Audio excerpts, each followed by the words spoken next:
श्रीभगवानुवाच सुदुर्दर्शमिदं रूपम् दृष्टवानसि यन्मम देवाप्यस्य रूपस्य नित्यं दर्शनकाङ्क्षिणः नाहं वेदैर्न तपसा न दानेन न चेज्जया शक्य एवं विधो द्रष्टुं दृष्टवानसि मां यथा.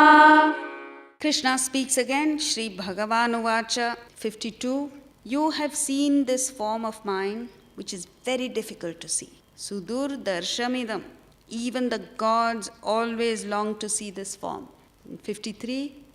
Neither by Vedas, nor by austerity, nor by gift, nor by sacrifice can I be seen as you have seen me. So he begins with, in 52 and 53, he gives the obstacles in the path. What is the obstacle to the path?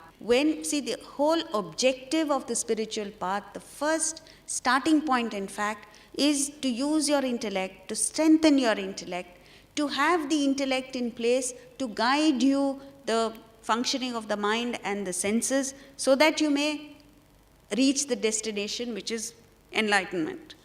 But in the world, we function with the mind, and when we turn to the spiritual, the intellect is completely sidetracked, and even then you function on the mind. And the most dangerous thing is, at least a materialistic person somewhere deep down feels, I'm doing the wrong thing, sometime I need to change. But when you believe that you are doing the right thing, you're pursuing the spiritual path with the mind, there is no hope for such a person, because you think you're doing the right thing. So he's giving the obstacles in the path. And in the last two verses, 54 and 55, he gives the real path to the Supreme. Vedas, etc., are part of the world. The Vedas point towards the destination. The Vedas are not the destination. It's like you use a road map to get to from where you are to your destination, wherever it is that you want to get. But just by taking a look at the map, you don't reach the destination. What must you do? Follow the guidelines meticulously. And when you follow the guidelines meticulously, you reach a point where you say, this is it. So you have to move your vision from the map to the place that you have reached. Similarly, here, the Vedas are at the end of the day still a part of the world. But without the Vedas, means without the roadmap, you can't get to your destination. The roadmap is not the destination. By themselves, they are no different from anything else in the world. But what makes a difference is your attitude. So spiritual life calls for a difference in attitude, a change in attitude, not a change in location. It calls for a change of the way you're looking at things, not moving from where you are to the Himalayas. That doesn't happen. So a true seeker must always carry the belief that maybe somewhere, sometime, I'm going wrong. Then you correct. It's like when an airplane takes off from here and goes to Delhi, say. The pilot is there for what? Course correction. Course correction is a very important part of flight's journey, because if what they say is 90% of the time the aircraft is off course, but the pilot helps to bring the aircraft back on course. So he brings it back, and then you tend to go off again. Again you bring it back, and that's how you reach. It's the same thing with the spiritual journey. In fact, the Upanishads say it's like a razor's edge. By the time you attempt something, you've gone off, you've done too much. You have to come back. When you come back, you go off the other end. So if you're not aware of where you could go wrong, you are smug in the belief that whatever I'm doing is right, you could be moving laterally, not vertically, all your life. And there's no way of correcting because you think you're doing the right thing. So he says, neither by the Vedas, Vedas means Jnana Yoga, nor by austerity, tapas, danena. See, what happens here is, everything becomes mechanical.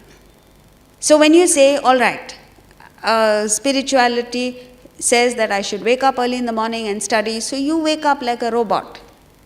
You may wake up at 4 o'clock and you pick up a book and you read through it, but it's not connecting, it's not doing anything to you because you're doing it mechanically.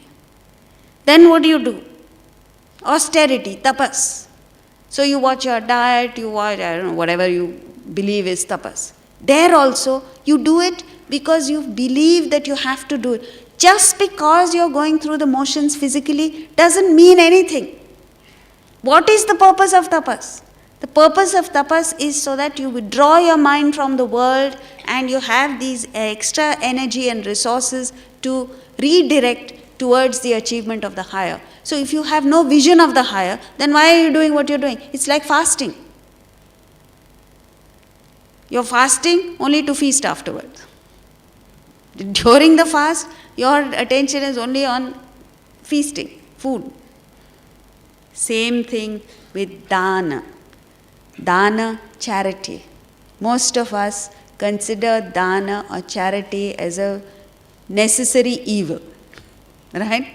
So Diwali is round the corner. The first thought that crosses your mind is, oh God, I have to give gifts. That's not how you give a gift. A gift is not given with the hand. A gift is given with your heart.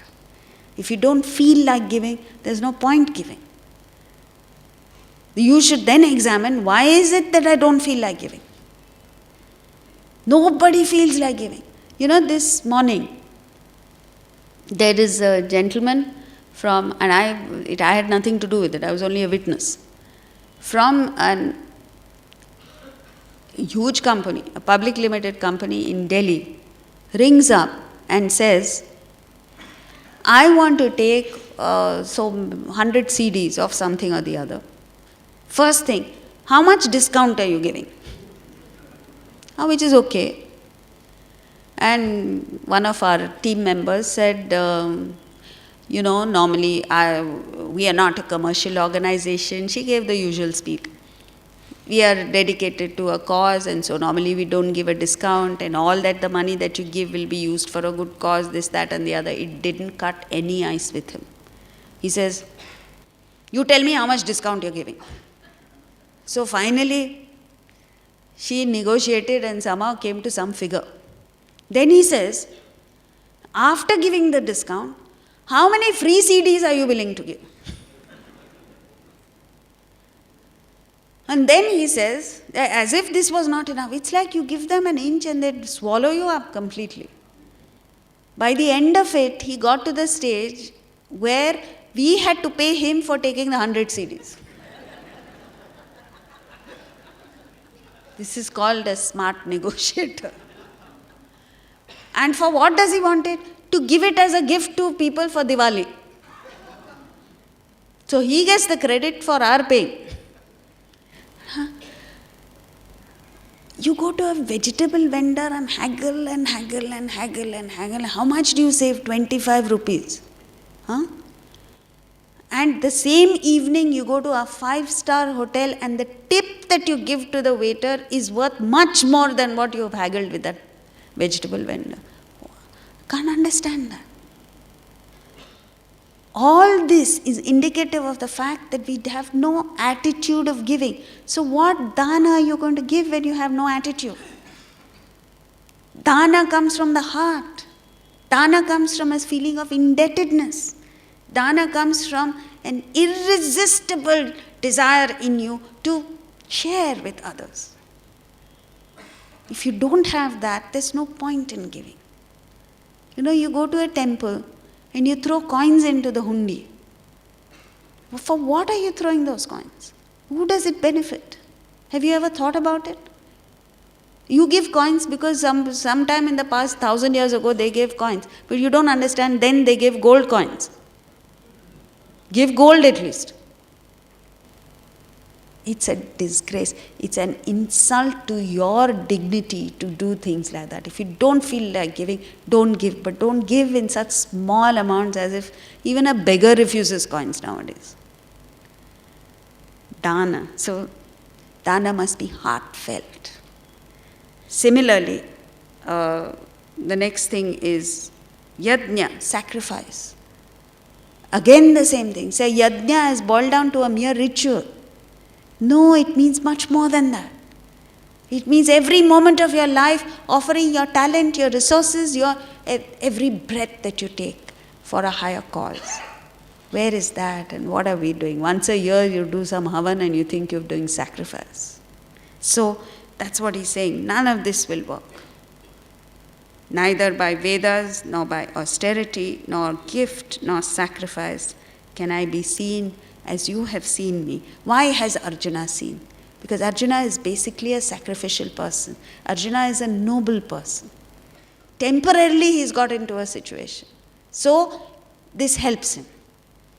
But if basically you're not sacrificial, nothing works. Next verse.